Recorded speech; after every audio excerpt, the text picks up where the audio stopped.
Oke guys, sekarang kita belajar tentang geokimia air dan gas. Tapi ini yang versi simpelnya, soalnya cuma dari PPT si dosen aja gitu. Jadi yang pertama kita harus tahu sifat air.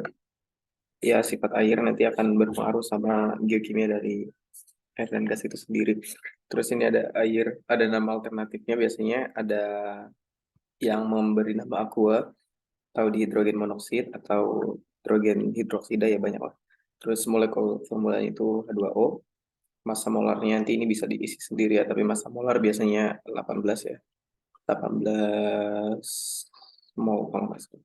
Eh, ya, MR-nya. Ini MR. Terus ada densitas, densitasnya sekitar 1000 sama fasanya dia ada padat, cair, dan gas. Terus titik melting point ini tergantung, boiling point tergantung sama spesifik capacity-nya juga tergantung gitu, nanti tergantung suhu sama tekanan. Oke, selanjutnya struktur molekul air ini harusnya udah dipelajari waktu TPB dulu lah ya. Nah, struktur molekul air ada H2 sama 1O dan dia membentuk ikatan hidrogen. Ini sudutnya kalau nggak salah 105 derajat ya, atau 104 gitu lupa. Antara yang dua itulah. Dan dia ada struktur dipol namanya. Jadi dengan struktur dipol ini ada yang namanya ikatan hidrogen. Nah, ikatan hidrogen ini sangat kuat. Jadi si ikatan hidrogen itu yang berpengaruh sama titik didih sama titik lebur dari si air gitu. Jadi ikatan hidrogen itu membuat ikatan hidrogen itu membuat titik didihnya itu di 100 derajat sama titik lebur di 0 derajat gitu. Nah, ini perubahan antara gas dan cair sama padat gitu ya. Nah, terus molekul air biasanya ada patternnya atau kalau di kristal itu habit namanya. Ya, dia ini membentuk heksagonal gitu. Ini bisa terlihat di sini. Karena ini yang paling stabil gitu. Terus yang paling penting adalah apa air itu pelarut yang baik. Jadi mungkin sangat banyak apa ya larutan yang bisa larut di dalam air gitu. Makanya nanti kita belajar air ke bawah gitu ya. Nah, terus ini ada isotop air. Nah, biasanya eh, yang paling banyak di alam itu kan Pak, air itu kan H2O ya. Terus yang paling banyak di alam untuk H itu ada hidrogen, terus ini ada deuterium sama trinium gitu. Tapi yang paling banyak itu yang H gitu. Nah, terus ini biasanya kita pakai untuk isotop gitu ya. Kita pakai yang warna merah dengan persennya. Ini 0,15 karena dia nggak stabil. Karena ini apa ya namanya? Karena dia nggak stabil, dia akan meluruh. Gitu. Nah, dengan dia meluruh, dari sini kita bisa pakai isotop untuk tahu umurnya gitu. Soalnya kita nggak akan pakai yang paling banyak gitu ya. Karena itu nggak akan meluruh, karena dia stabil. Ini yang paling stabil gitu. Nah, terus untuk si oksigen, oksigen ini ada banyak banget, tapi ini yang punya persenan cuma yang tiga ini ya. Ya, ini waktu paruh yang di bawah sini. Ya, waktu paruh 70 detik ya, 70,6 detik itu ya udah dalam waktu 70 detik dia akan hilang itu untuk O14 sama dengan O15 dia hanya butuh 2 menit kira-kira untuk hilang gitu karena dia nggak stabil. Nah, biasanya yang kita pakai untuk isotop gini sama seperti ini ya, dia di yang paling kecil komposisinya. Nggak paling kecil juga sih, cuman eh yang nggak stabilnya gitu. Ini kan ada 17O juga yang kurang stabil gitu. Nah, biasanya yang ada di alam itu yang ini, yang 16O, dan dia ini paling stabil gitu. Nah, itu isotop air, harusnya udah dipelajari juga. Terus ini ada densitas, ntar aku coba gedein dulu. Nah, ini ada densitas dari air sama temperatur gitu. Nah, densitas itu biasanya bergantung pada fasanya juga ya. Ini ada fasa terbalik antara sama air gitu. Kenapa yang padat nggak ada? Karena yang padat udah fix padat gitu, nggak ada perubahan dari dia lagi gitu. Oke, bentar. Nah, oke, kalau si air densitas maksimumnya itu di 4 derajat ya. Air itu ruang maksimumnya ada di 4 derajat Celcius gitu. Sementara untuk uap nggak tahu sih ini uap di nol juga ya, tapi nggak tahu ini masih berlanjut sampai ke belakang atau gimana. Tapi uap itu kita bisa cuma nentuin apa densitas maksnya juga ya. densitas maksnya di berapa ini kira-kira 375 derajat gitu, tapi itu belum fix ya. Nah, itu densitasnya. Dan ini ada apa ya, persamaan yang terbalik gitu. Untuk di 0 apa mungkin ini di 4 derajat lebih tinggi si air, tapi untuk si uap malah normal-normal aja gitu. Nah, ini yang namanya anomali air. Sehingga kalau ada musim dingin atau zaman es, kalau kita lihat penampang air laut ya, nah yang akan berada di bagian paling atas itu, ya mungkin di atas ini pastinya ini es, sementara di bawahnya ada air gitu. Karena densitas si es mungkin kan dia lebih dingin ya, mungkin densitasnya 0,996 gitu. Sementara densitas si air ini 1 gitu. Dan suhu di bawah sini kan 4 derajat, mungkin di atas 0 derajat gitu. Nah, makanya ini yang bisa menjaga organisme kalau musim es, apa musim dingin tetap hidup gitu, karena di bawahnya masih dalam bentuk cair gitu ya. Nah, ini udah ditunjukin juga densitasnya di mana, di 4 derajat maksimal. Dan uap, ya ini nggak nih ya, mungkin grafiknya bisa lebih tinggi lagi, tapi di grafiknya cuma sampai segitu gitu. Nah, terus kalau kita lihat ke bawah lagi, ini apa ya, perubahan fase air ada cair, padat, dan gas. Ini sebenarnya nggak sama ya, ini 0,06 ke 1, ini rentangnya segini, sementara dari 1 ke 218 segini gitu. Ini not to scale, jadi nggak ini, the largest drawing is not to scale, jadi ini nggak sesuai dengan skalanya, tapi biar kelihatan aja batasnya di mana gitu ya. Nah, ini ada boiling point dari ini ya, kita dari air pak liquid dulu. Ini ada melting point sama boiling point. Boiling itu titik didih di mana dia berubah dari cair ke gas. Sementara untuk melting dia berubah dari cair ke padat gitu. Nah, untuk melting point itu sebenarnya sepanjang garis ini ya. Yaitu untuk melting. Tapi untuk boiling point sepanjang garis ini. Gitu. Cuman ini ada titik-titik yang spesifik banget gitu ya. Ada boiling point-nya di sini. Ini mungkin yang sesuai dengan atmosfer kita ya, karena di atmosfer kita sekarang tekanan atmosfer kita itu 1 atm, jadi menyesuaikan sama si 1 atm yang di sini. Nah, karena dia 1 atm, berarti suhu apa ya? Suhu boiling point di di permukaan bumi ya sekitar 100 derajat Celcius, dan ini akan bergantung sama tekanan atmosfer yang lain gitu. Mungkin kalau di kedalaman ya, kan di dalam tanah mungkin dia pasti akan punya tekanan yang lebih tinggi gitu. Mungkin dia naik ke sini terus punya boiling point yang lebih tinggi dan sebagainya gitu. Nah, terus ada melting point, mungkin sama juga. Jadi melting point-nya pada 1 atm itu di titik 0 derajat, tapi bisa jadi lebih rendah lagi gitu ya. Nah, terus ini ada critical point di P218 atm sama T374 derajat Celcius. Nah, critical point ini maksudnya apa? Di sini kita nggak bisa bedain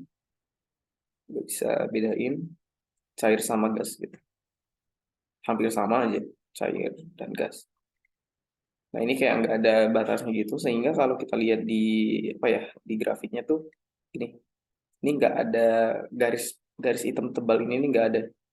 Ya cuman kosong gitu di sini. Makanya kita nggak tahu cara bedanya gimana. Cuman di antara liquid sama solid ini kan lurus terus ya. Ini tetap apa ya, tetap adalah garis hitamnya gitu. Cuman ini nggak ada.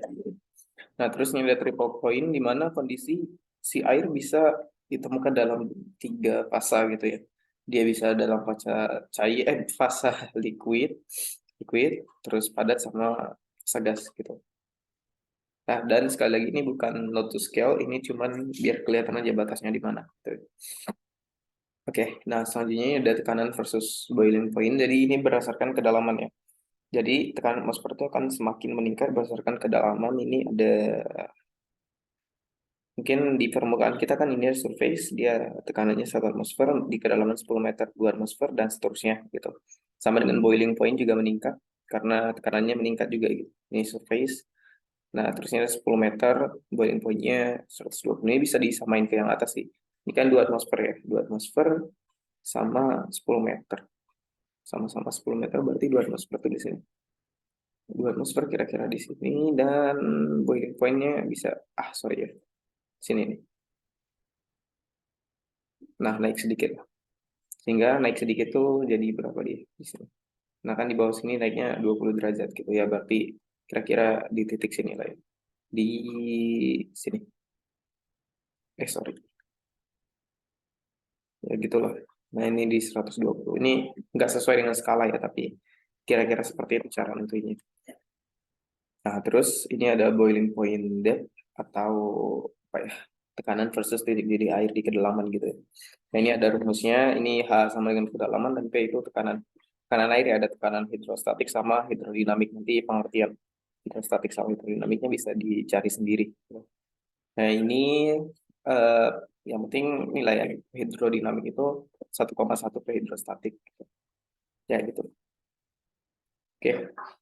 Nah selanjutnya ini grafiknya yang tadi. Ya ini simpelnya tinggal baca grafik sih. Jadi kalau kita punya temperatur 200 mungkin, ya 200, maka yang biru bentar. Yang biru itu kedalaman, ya yang merah pressure. Jadi pressure di temperatur 200 derajat Celcius mungkin di sini. Ya, berarti pressure ke sini. Tarik ini. Mungkin ke sini lah. Kira-kira eh, apa ya, 26 bar gitu. Ya, bar ini berapa ya? Satu bar itu kalau nggak salah 1000 Pascal ya, tapi bisa dicari sendiri lagi. Ya gitu. Ya, cara ngitung yang lain juga seperti itu, dan ini grafiknya bukan grafik linear tapi eksponensial gitu ya, jadi nggak pas dengan rumus seperti itu gitu. Nah, terus ini kita ke entalpi atau panas yang tersimpan. Jadi kalau untuk panas yang bisa disimpan oleh si fasa-fasa air, yang paling banyak itu dari si vapor atau kondisi gas gitu. Nah, ini ada critical point yang tadi yang kita nggak bisa bedain mana dia cair, mana dia gas, dan di sini ada apa ya? Nggak entalpi tertinggi juga sih, tapi batasnya lah antara liquid sama vapor. Kan kalau si vapor di sini paling rendah ya di critical point, sementara si liquid paling tinggi gitu entalpinya. Dan ini entalpi antara mereka berdua gitu. Untuk vapor mungkin entalpi tertinggi ada di sini, titik sini, entar. Nah, titik sini. Tapi kalau untuk si liquid entalpi tertinggi ada di sini. Gitu. Ya begitulah. Nah, selanjutnya kita lihat ke sini pH2O sama temperatur. Nah, ini materi TPB juga. Ini pH itu fungsi dari konstanta disosiasi air, D itu KH2O, dan ini mungkin waktu TPB diajarin pH plus pOH itu, sorry, pH plus pOH sama dengan 14 ya. Dan ini hanya dalam kondisi 25 derajat Celcius dan 1 atmosfer gitu. Ini kondisi suhu ruangan kamar lah. Tapi bisa dilihat dari ini KW sebagai fungsi temperatur gitu. Nah, pH itu dia apa ya? Fungsi dari konstanta disosiasi air gitu. Maksudnya jadi pH itu pasti bergantung sama ke KWH2O-nya gitu. Sementara KWH2O-nya kan apa dipengaruhi oleh temperatur. Ya ini T dalam Kelvin. Janganlah. Dalam derajat Celcius biasa. Nah ini. Sehingga semuanya pasti akan dipengaruhi oleh si temperatur ini. Ya, jadi ini mungkin ada reaksi dari H2O. Mungkin ini bolak-balik lah ya. Ini ada H plus plus OH min. Ya gitu. Nah, nanti untuk mencarinya tinggal ini ya, KWH2O tinggal cari konsentrasi mereka. Nah, ini untuk mencarinya bisa diturunin lagi, diturunin nanti dapat ini. Ya, PKWH2O dari sama dengan pH plus pOH. Ya, ini dulu di TPB diajarin yang ini ya. Sorry. Diajarin yang ini. Karena dia pakai yang kondisi standar. Nah, gimana kalau nggak standar? Kalau nggak sesuai dengan 25 derajat sama 1 atm itu bisa berdasarkan temperaturnya gitu. Nah, ini kalau apa KWH2O pada suhu 25 derajat kan berapa ya? 10 pangkat minus 14 gitu. Sehingga P KWH2O itu 10 minus logaritma KWH2O gitu ya. Nah, ini konsentrasi gitu. Nah, ini kan KWH2O di 25 derajat 10 pangkat minus 14, sehingga P dari KWH2O itu sama dengan minus logaritma 10 pangkat minus 14, jadi sama dengan 14 gitu. Nah, ini kita dapetin, makanya waktu di TPP dulu dia PKWH2O langsung dianggap 14 gitu. ya sama dengan pH plus pOH itu pOH. Nah ini, tapi untuk suhu yang lebih tinggi atau yang lebih rendah akan dipengaruhi oleh si temperatur ini, bisa jadi 14, bisa jadi 12 sama 11 juga gitu. Nah ini ada grafiknya nih di bawah. Nah ini grafik dari si PKW ya. PKW 14 itu tadi kira-kira di mana ya, di sini lah 14 gitu. Nah, si 14 itu pada suhu berapa? 25. Nah, suhu 25 mungkin di sini lah ya. Nah, pas tepat di garis ini gitu. Nah, dengan ya dan lain-lain juga lah. Mungkin ini kita bisa lihat kalau dia suhunya 300 derajat, PKW-nya ya tinggal menyesuaikan sama tekanan juga ya. Ini ada tekanan 1000, 10.000, 5.000, 1000 sama 500 bisa dilihat juga gitu. Nanti pakai grafik yang itu. Nah, selanjutnya untuk diagram EHPH. Eh, bentar. EH, oke. EH itu apa ya? Potential redox kalau nggak salah. Ya, bentar. Nah, ini ada diagram EH-PH. Nah, ya, sebelumnya pH yang tadi tulis rumusnya lagi sama dengan minus logaritma H plus ya. Terus kalau POH juga udah minus logaritma OH min.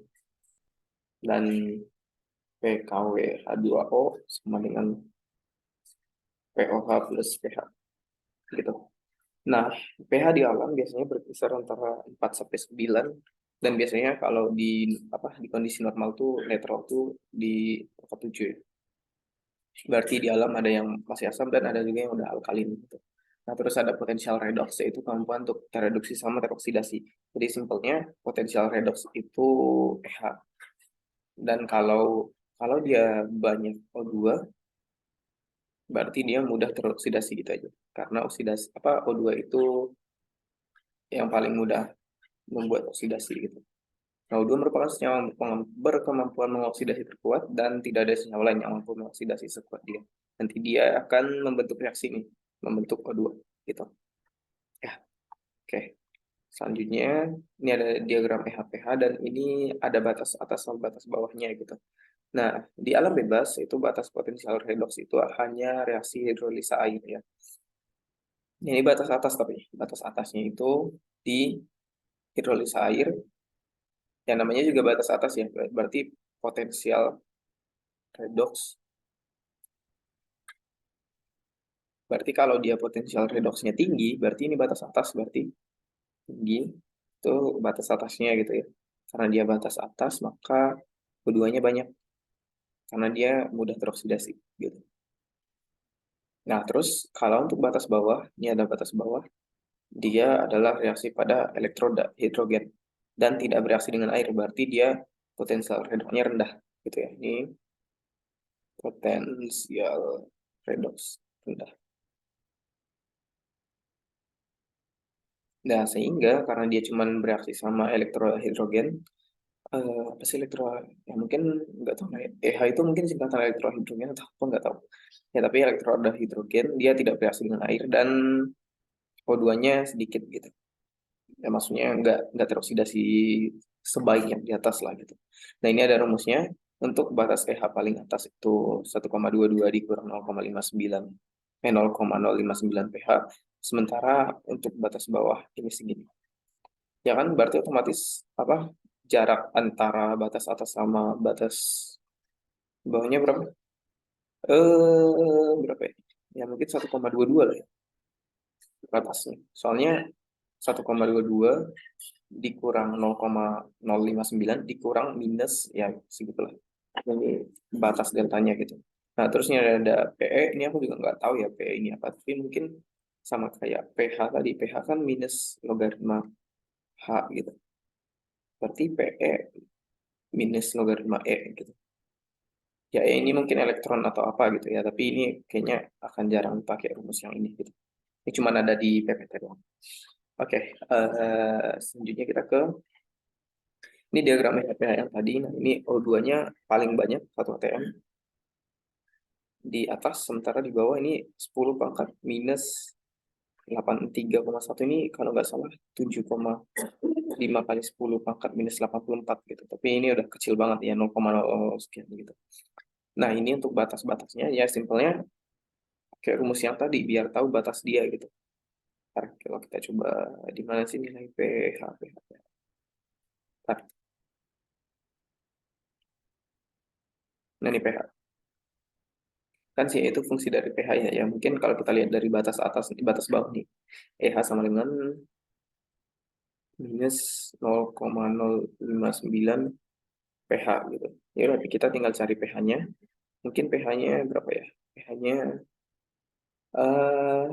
kalau pH-nya 4 gitu. Berarti otomatis pH-nya berapa? Minus 0,059 dikali 4. Nah, kita coba pakai kalkulator. Kalkulator. Bentar. 4 dikali minus 0,059. Ya, kita dapatnya 0,23. Ya, berarti pH-nya minus 0,236 gitu. Ya, ini pas lah ya. Di sini kira-kira.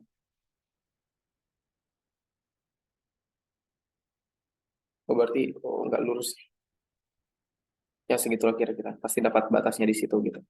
Nah, terus kita akan cari yang lebih mungkin berarti garisnya agak-agak miring gitu ya. Dan ini daerah-daerah yang mungkin ada di situ gitu. Ya, mungkin kalau kita lihat ini normal oceanic water, ini berapa pH-nya? 10 ya. Ya bisa antara 8 sama 10 lah. Terus ada PE-nya di angka berapa? 0 sampai 3 sama EH-nya di 0 sampai 4. Enggak deh, 2 sampai 4. Ya gitu. Nanti bisa kita ketahuan dari situnya gitu. Oke, nah terusnya ada solubilitas air.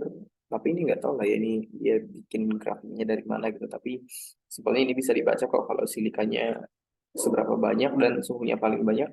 Bisa dilihat dia akan membentuk kristal apa. Ada amorphous silika, kristobalit, kalsedon sama kuarsa gitu. Ini itu nanti aja kita bahas. Terusnya ada solubilitas, lakukan jenuh sama tidak jenuh. Ini simpelnya kalau dia jenuh apa bahan yang terlarut sama dengan solubilitasnya. Solubilitas itu kayak kayak kemampuan dia larut dalam suatu larutan gitu. Nah, terus yang ada indeks saturasi sebenarnya cuma dihitung dari indeks saturasi sih Q per K-nya. Nah, Q itu konsentrasi ion sama kesetimbangan. Nanti di soal biasanya ada dikasih salah satu tuh. Antara dia dikasih K terus kita nyari Q atau kita dikasih Q terus kita nyari K gitu. Ya sama aja lah. Nah, ini simpelnya udah ini kan sama dengan ya. Berarti kalau kurang dari satu itu nggak jenuh sama sekali dan dia masih bisa melarutkan yang lain gitu. Nah, untuk larutan yang akan mengendap biasanya untuk IS lebih besar dari satu. Ya, berarti kalau IS lebih besar dari satu, Q per K-nya berarti lebih besar dari satu, sehingga konsentrasi ion itu lebih gede daripada kesetimbangan. Gitu. Ya, simpelnya pakai itu. Nah, terus ini ada contohnya. Nah, ini kan tepat solubilitasnya di suhu yang ini ya. Ini berarti kalau kita anggap ini apa sih namanya? Jenuh gitu ya. Nah, terus kalau suhunya semakin rendah dari suhu yang normal, berarti kan ini makin jenuh atau enggak jenuh ya? Ntar. Kalau dia semakin rendah, berarti di sini kurang jenuh. Sorry. Kelewat jenuh kayaknya. Ini kelewat jenuh. Sementara di sini kurang jenuh. Sehingga endapan itu akan terbentuk di suhu yang lebih rendah. Dan ini akan masih bisa melarutkan zat-zat lain gitu. Karena kan suhunya meningkat biasanya dia lebih mudah melarutkan air gitu. Simpelnya untuk konsep yang ginian gitu. Nah, ini ada contoh. Nah, biasanya dia akan ngasih salah satunya antara KSP atau apa gitu. Nah, terus yang pertama nih kita coba jawab. Apakah endapan barit BAS4 terbentuk di sungai A? Oke, BAS4 kan ini BaSO4 itu Ba plus sama SO4 minus ya. Ini aku nggak tahu ya ini konsentrasinya dibikin berapa. Tapi berapa ini? Nah, udahlah. Nah, terus kalau kita hitung Q-nya, larutannya berapa? Ini kita tinggal kaliin aja konsentrasi. Ya, konsentrasi si Ba sama konsentrasi si SO4. Dan kita dapat 10 pangkat minus 10. Ya, terus ini kita punya KSP sehingga Q per KSP itu sama dengan 10 pangkat minus 10 per 10 pangkat 10 minus 10 sama dengan 1. Dan ini belum terbentuk endapan sama sekali karena masih 1. Terbentuk endapan itu harus lebih besar dari 1 gitu. Nah, ini seterusnya bisa dibahas lah untuk soal-soal yang ada di sini gitu ya. Nah, selanjutnya untuk unsur kimia fluida, jadi unsur kimia yang ada di dalam fluida batuan. Oke, ini terdiri dari unsur pembentuk batuan sama unsur terlarut. Ini mungkin kayak rock forming mineral juga ya. Ini kalau di mineral batu beku kan ada NaKCa, Mg. Ini inilah yang paling banyak ya, NaKC, Mg. Ini ada tambah-tambahan lain, ada Al, Fe, MnCs sama Rb gitu. Nah, ini solubilitasnya dipengaruhi oleh kesetimbangan antara mineral sama air gitu. Nah, biasanya apa ya, ada mineral-mineral yang bisa dibawa air dan ada juga yang sama sekali nggak bisa gitu. Nah, terusnya ada unsur terlarut. Nah, unsur terlarut lebih banyak dan berada di larutan, pendingin dalam mineral. Dia tidak mudah bereaksi dan biasanya dia unsur-unsur yang konservatif. Nah, ini ada beberapa contoh, ada Cl, Bli sama Br. Ini agak jarang ditemukan di batuan juga. Biasanya dia ditemukan di bentuk larutan gitu ya. Oke, nah selanjutnya itu kan tadi dalam air ya. Dalam fluida. Ini juga dalam fluida berarti. Nah, ini fluida yang ada di dalam bumi, mungkin ini air tanah lah ya. Nah, geologi is the one of the factor controlling the natural chemistry of groundwater. Jadi, geologi itu faktor utama dalam apa ya, kimia dari air tanah. Ini kan air tanah. Dia bisa mempengaruhi. Nah, air tanah dia mengalir lamban atau slowly ya, ini lambat sehingga kontak dengan apa ya, material geologinya apa ya, lama gitu. Jadi seandainya kita punya groundwater di sini dan di bawahnya ada batu apa gitu ya, ada batu, maka dia akan kontak dengan sini nih, kontaknya akan lama. Berbeda dengan air sungai yang mengalir dengan cepat gitu ya. Nah, sehingga dari kontak itu mungkin bisa mempengaruhi si natural chemistry dari si air tanah itu gitu. Nah, chemical slowly dissolve out of the geologic material and into the groundwater gitu. Nah, jadi apa ya, sangat mungkin sekali untuk air tanah itu di apa, penyusun batuan yang di bawahnya bisa masuk ke air tanahnya gitu. Groundwater therefore contain chemical from natural source that are dissolved in the water. Jadi seperti yang saya sebut tadi bisa masuk dari bawahnya gitu, dari mungkin batas atasnya juga bisa. Nah, mungkin di atasnya ada batu gamping, terus di air gitu ya. Kan batu gamping banyak ininya ya. CO3-nya mungkin bisa masuk ke air tanahnya gitu. Oke.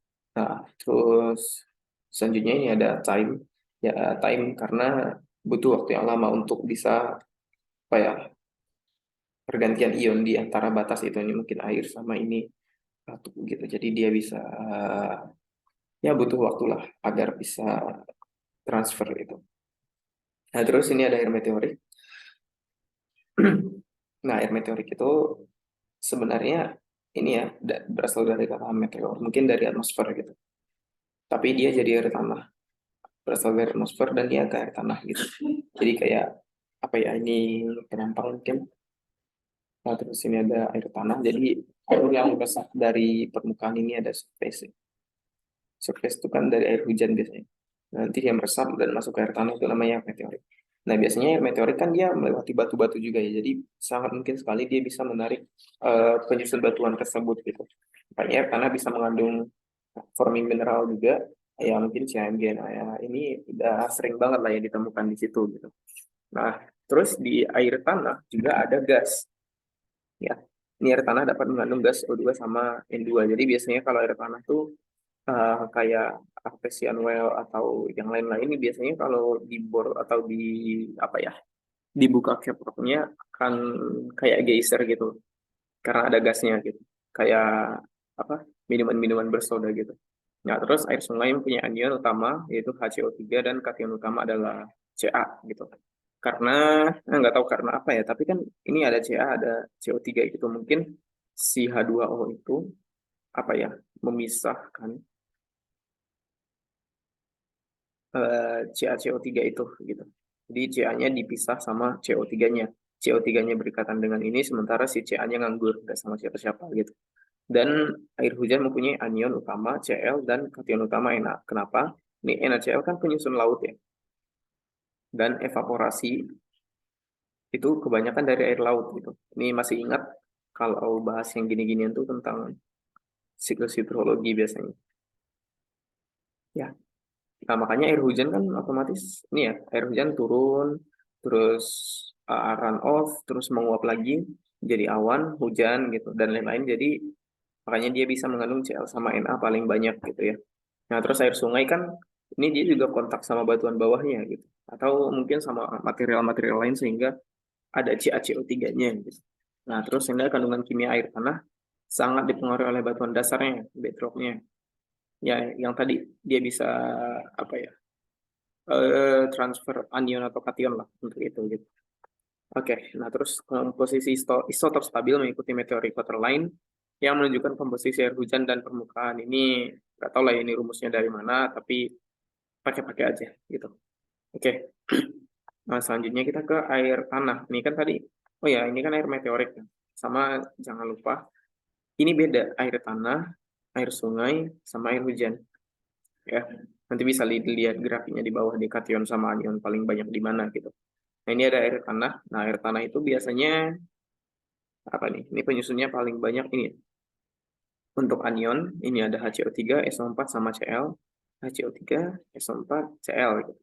Sementara untuk kationnya itu ada Ca, Mg sama K plus Na. Ini apa ya? Potasium gitu.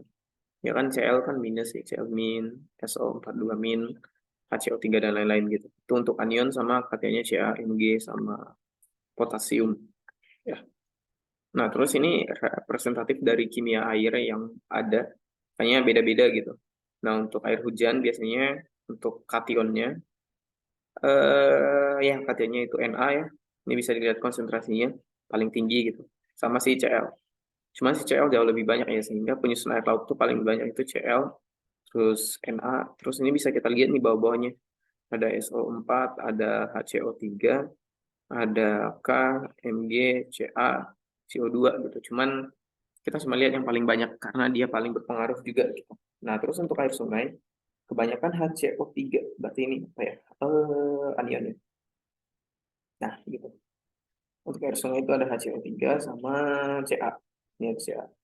Ya mungkin ini hampir mirip sama CO2 lah ya, cuman CO2 agak susah kayaknya di dalam larutan gitu karena dia apa ya kekerasannya tinggi sama di direct voltage kan biasanya dia di paling bawah gitu.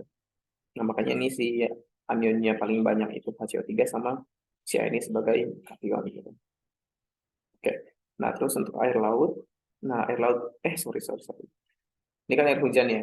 Nah, komposisi yang ini bukan di situ. Sorry.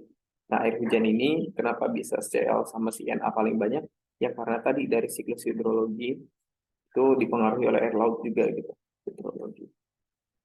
Cuman nggak semuanya dari air laut gitu ya. Nah, ini simpelnya, ini ada air laut kan menguap. Laut menguap, tapi kan nggak mungkin dia juga, sungai juga bisa.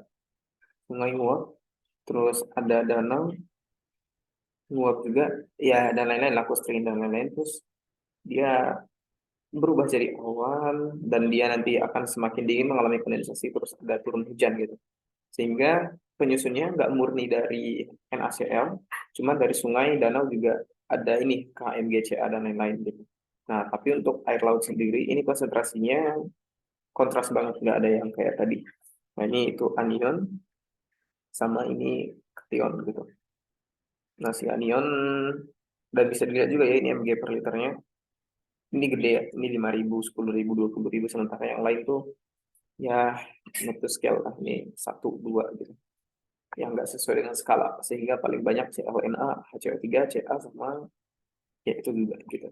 Oke, nah selanjutnya ini harusnya bisa dipakai ya untuk mengetahui anionnya siapa, kationnya berapa gitu. Nah, ini untuk diagram segitiga harusnya udah bisa dipakai.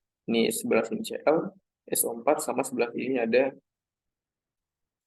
CO2 sama HCO3. Jadi bisa diketahui dia tipe tipenya apa mungkin tipe klorid, sulfat atau yang lain-lain gitu ya. Oke. Selanjutnya ke sini. Seperti Kita ke fluida hidrotermal. Nah, fluida hidrotermal adalah natural heated, dipanaskan secara alami oleh larutan air, di mana ada elemen-elemen yang berbeda sama penyusunnya dan juga ada gas di dalamnya. Mereka terbentuk by diverse crystal sama geological mantle process atau proses yang terjadi di bagian mantel bumi gitu. Nah, dia termasuk apa ya, basin itu lembah ya, lembah fluida, interaksi dengan lembah fluida, magmatic differentiation sama mantle degassing.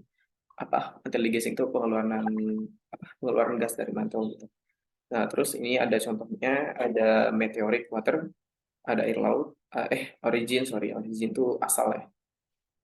Nah, ada dari air konat, air metamorphic, sama juvenile water gitu.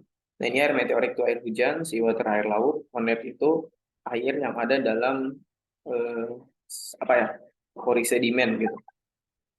Nah, terus ada juvenile water, yang juvenile ini air magma. Kenapa? Karena di magma itu ada cair dan gas, dan biasanya cairnya itu disusun oleh H2O gitu. Nah, selanjutnya ini kehadiran gas di dalam.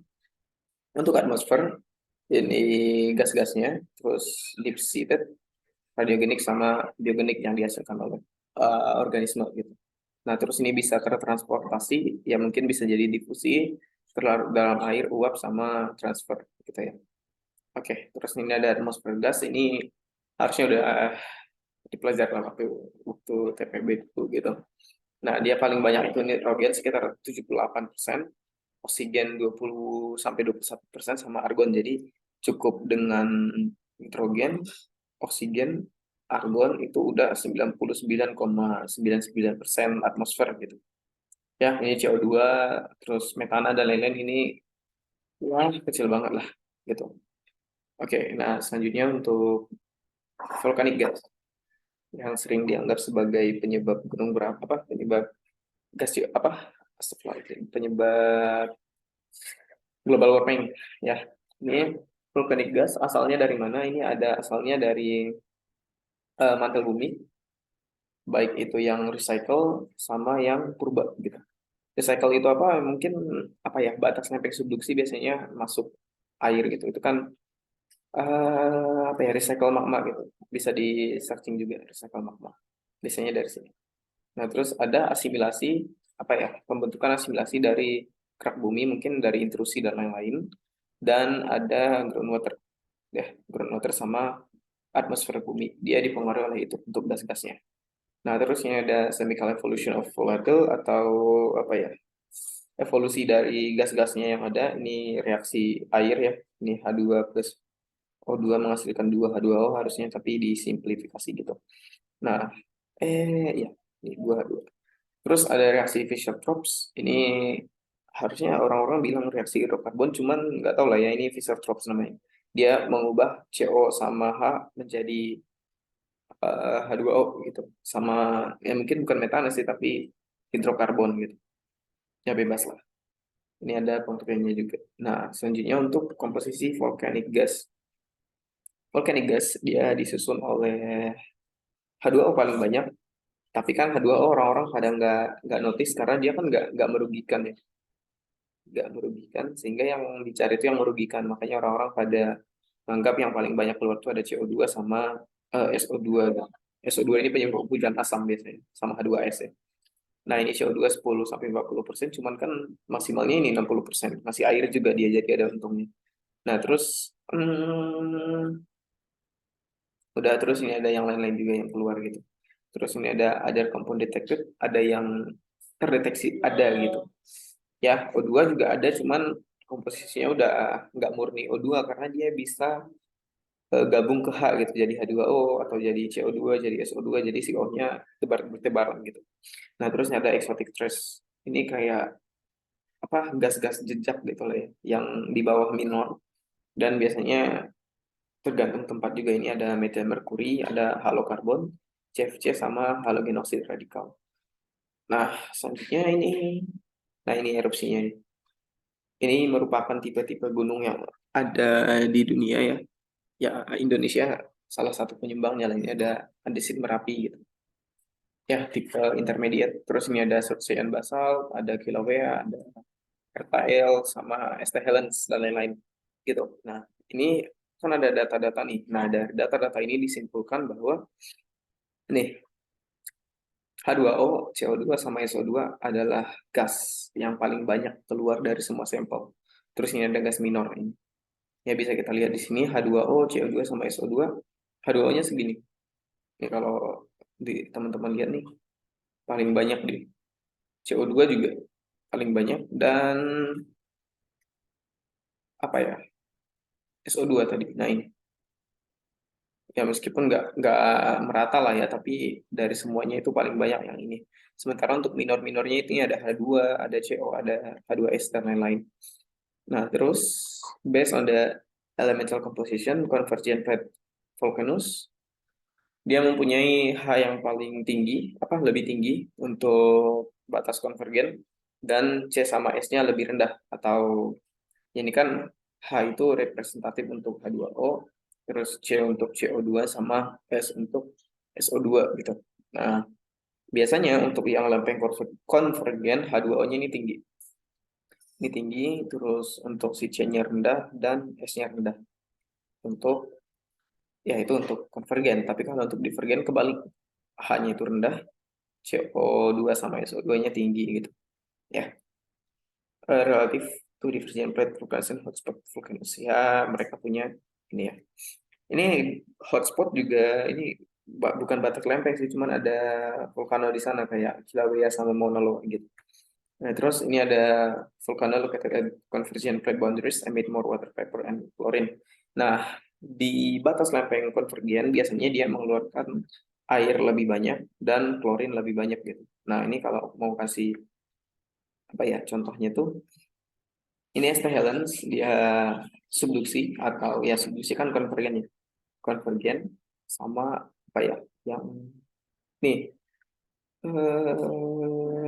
Surtseyan nih Surtseyan ini divergen udah aku searching tadi.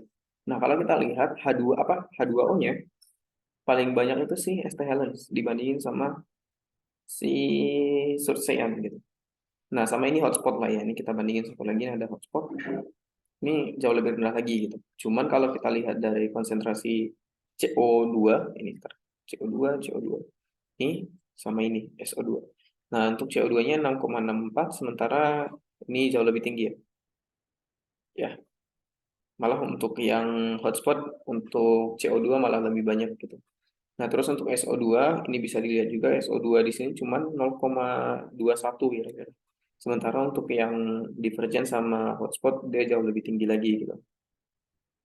Ya, oh, berarti ini bisa disimpulin juga sih sebenarnya kalau si siapa ya CO sama SO2 paling tinggi itu di hotspot gitu. Cuman si divergennya tengah-tengah lah gitu. Nah, kenapa bisa si klorin sama si H2O lebih banyak di subduksi? Karena biasanya kan subduksi itu gini ya, ntar ada batas lempeng gini, dan yang masuk ke sini itu ada H2O gitu. Dan biasanya ini kan di laut ya.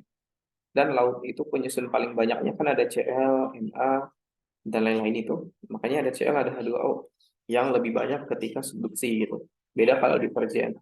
Nah, terus kalau ntar kita lihat pengertian babnya, subducted slab contributed H2O and Cl to convergen ya ini tadi. Kenapa dia bisa lebih banyak H2O sama Cl? Karena dia recycle magma. Jadi dia recycle magma sehingga dia memasukkan H2O sama Cl dari air laut juga gitu. Nah, terus untuk magma source untuk divergent plate ini apa ya? Source-nya kan ini ya, located in the mantle dan dia berasal langsung dari mantel bumi dan apa ya? Depleted in H2O sama HCl. Jadi dia hampir tidak ada H2O sama HCl-nya gitu. Ya bisa jadi ada sih. Kalau H2O kan ada gitu, tapi HCl sangat sedikit gitu. Nah, terus ini ada vulkanonya ini bisa dilihat lah ya. Nah, ini kalau untuk subduksi, ini kan si lautnya tuh bisa masuk ke dalam gitu. Sementara kalau yang hotspot sama yang lain juga, ya itu doang sih biar gambarin. Nah, terus ini ada diagramnya bisa dibaca sendiri. Simpelnya ini ada open system sama closed system. Open system itu gasnya udah keluar dari magma kan magma. Ini ya kita punya magma dia tersusun oleh gas volatil, terus ada dia padat sama cair gitu. Harusnya yang dua ini bisa kayak apa ya, jadi plastik gitu lah, apa kayak tanah liat gitu teksturnya. Terus yang gas volatilnya ini ada batasnya, mungkin kurang lebih di kedalaman 300 ya, di 300 meter apa si gas mulai keluar dari si magma gitu. Nah, nanti dari situ karena si apa ya, si divergen sama si hotspot tadi langsung dari magma, makanya gas-gas yang mereka dapat tuh cuman gas dari magma gitu. Oke, nah selanjutnya ini konsekuensi dari terkenalnya unsur kimia. Sebenarnya cuman ini yang terakhir, valinitas sama melting point gitu. Nah, ini ada I itu ice, L itu liquid, iya, L itu liquid sama H itu kalau nggak salah hydros, bukan, H itu kayak komposisi penyusunnya gitu. Ya ini bisa dipakai kayak rumus-rumus diagram biner kemarin gitu. Nah, ini sama juga dan udah selesai tentang geokimia air dan gas. Oke, selesai.